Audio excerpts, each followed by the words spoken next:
Yes, it does.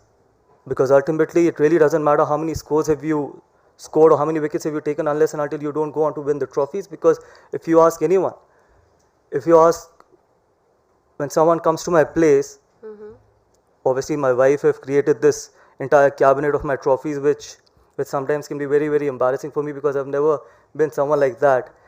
So whenever someone comes, the only things they talk to me about are those two medals, which I had won those two World Cups. No one bothers about all those other trophies.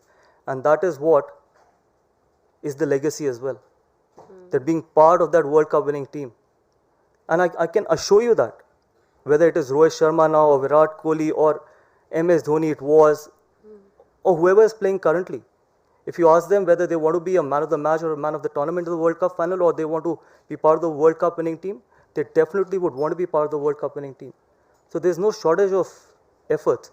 But one really good thing that has happened in Indian cricket in last 6 or 7 years, and which I hope can continue, is that an Indian have started coaching the Indian cricket team since Anil Kumble. I'm a very, very strong believer in this. It's the Indian who should coach the Indian team. There has to be emotions involved.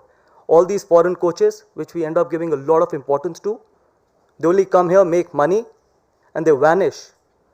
Emotions are involved in sports. And the only people who can be emotional about Indian cricket or Indian sports are people who've represented their country.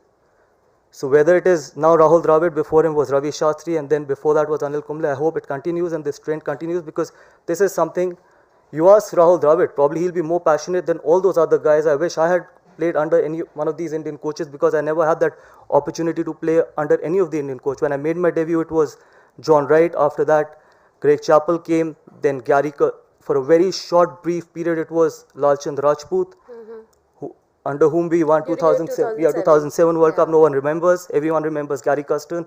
Again, unfortunate because we don't value our Indian people, which we definitely should. We won our first CB series in Australia. That was under Lalchand Rajput. No one remembers that. Everyone remembers 2011, Gary Custon. After that, Duncan Fletcher. So the day we start valuing our own people, I think we'll be absolutely fine.